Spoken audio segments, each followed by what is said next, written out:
உங்கள் தேர்தலை எளிமையாக்கி வாழ்வை அழகாக்கும் நித்ரா மேட்ரிமோனி. திருமணம் செய்ய உடனே பதிவு செய்யுங்கள். இந்திய வீரர் சுபான்ஷு சுக்லா சர்வதேச விண்வெளி நிலையத்திற்கு சென்ற முதல் இந்தியர் என்ற வரலாற்று சாதனையை படைத்திருக்கிறார்.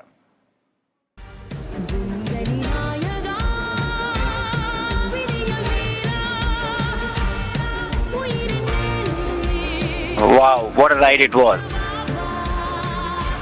ஆக்சியம் 4 திட்டத்தின் கீழ் சுபான்ஷு சுக்லா உள்ளிட்ட 4 வீரர்கள் ஃபால்கன் 9 விண்கலம் மூலம் புதன்கிழமை பிற்பகல் புறப்பட்டனர்.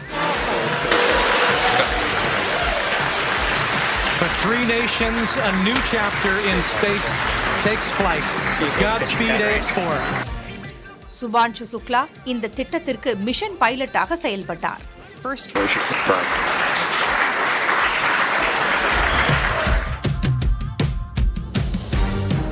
சுமார் 28 மணி நேர பயணத்திற்கு பிறகு அவர்கள் சென்ற விண்கலம் இந்திய நேரப்படி பிற்பகல் 3:58 சர்வதேச விண்வெளி நிலையத்தோடு இணைந்தது.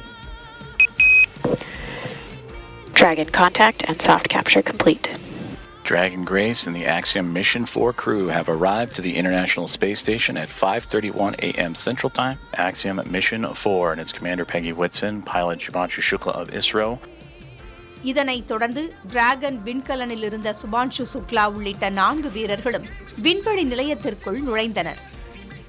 Axiom Mission 4, welcome aboard the International Space Station. Pilot Shubhanshu Shukla is the next one to come across, representing ISRO. It is his first space flight for Peggy Whitson, her return.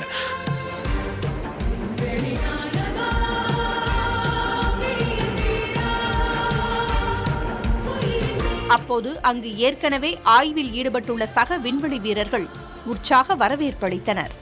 And warm hugs all around.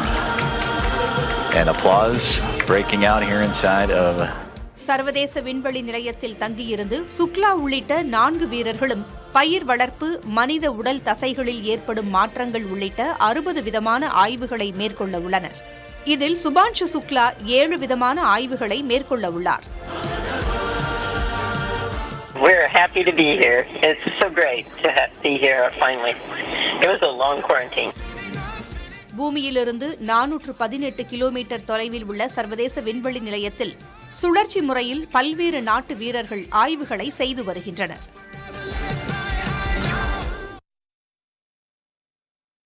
சர்வதேச விண்வெளி ஆய்வு நிலையத்திற்கு சுபான்ஷு சுக்லா முதல் முறையாக சென்றிருக்கக்கூடிய சூழலில் அவருக்கு என்னென்ன சவால்கள் இருக்கும் என்பதை விளக்குகிறார் மூத்த விஞ்ஞானி தாவி வெங்கடேஸ்வரன். தலைப்பகுதியில கூடுதலா ரத்தம் பாய்வதனால ஒரு தலைவலி, கண் தெளிவற்ற ஒரு பார்வை போன்ற சில சிக்கல்கள் துவக்க கட்டத்துல எப்பவுமே இருக்காது. அப்புறம் நம்ம உடல் சரியாயிடும். இப்பவே நம்ம ஒரு புது ஊருக்கு போனா அங்க இருக்கக்கூடிய சப்தங்கள் நமக்கு அப்படியே கேட்டுக்கிட்டே இருக்கும். ஆனா கொஞ்ச நாள் இருந்த பிறகு அது அப்படியே நமக்கு பழகி அது நமக்கு உணர மாட்டோம் இல்லையா? அதே மாதிரி உடல் அதுக்கு பழகிடும். பட் அந்த முதல் 2 நாட்கள் இந்த மாதிரியான பல சவால்கள், அந்த சவால்களை நம்முடைய உடல், நம்முடைய பழக்கம், அதுக்கெல்லாம் பூமியில பயிற்சி கொடுத்திருப்பாங்க. அந்த பயிற்சிகளின் அடிப்படையில் நம்ம அங்க சரி பண்ணிப்போம். சர்வதேச விண்வெளி ஆராய்ச்சி நிலையத்தில் இந்தியாவைச் சேர்ந்த பயிர்களை வைத்துக் கொள்ளப்படும் ஆய்வுகள் வருங்காலங்களில் இந்திய விண்வெளி ஆராய்ச்சிக்கு மிகவும் உறுதுணையாக இருக்கும் என ஓய்வு பெற்ற இஸ்ரோ விஞ்ஞானி சிவசுப்பிரமணியன் தெரிவித்திருக்கிறார். இந்தியாவுடைய தானியங்களை கொண்டு போய் அங்கே பகிர விடுறாங்கன்னா இந்தியன் ஃபுட்டை வருங்காலத்தில் இருக்க விண்வெளி வீரர்கள் சென்று அங்கே சந்திரனில் காலனி வச்சாலும் சரி, செவ்வாய் கிரகத்தில் காலனி வச்சாலும் சரி, இந்திய ஃபுட்டை தயாரிக்கணும்னா, இந்திய ஃபுட்டை விவசாயம் பண்ணணும்னா என்ன செய்யணும், அந்த சீடு எவ்வாறு முளைக்கு இது வருது, க்ரௌட் ஆகுது அப்படிங்கிறக்காண்டி தான் மைத்திங்கிற வருது,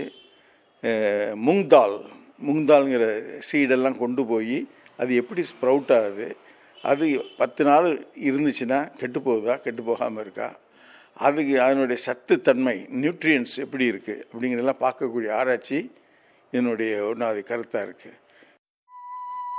உங்கள் தேர்தலை எளிமையாக்கி வாழ்வை அழகாக்கும் நித்ரா மேட்ரிமோனி. திருமணம் செய்ய உடனே பதிவு செய்யுங்கள்.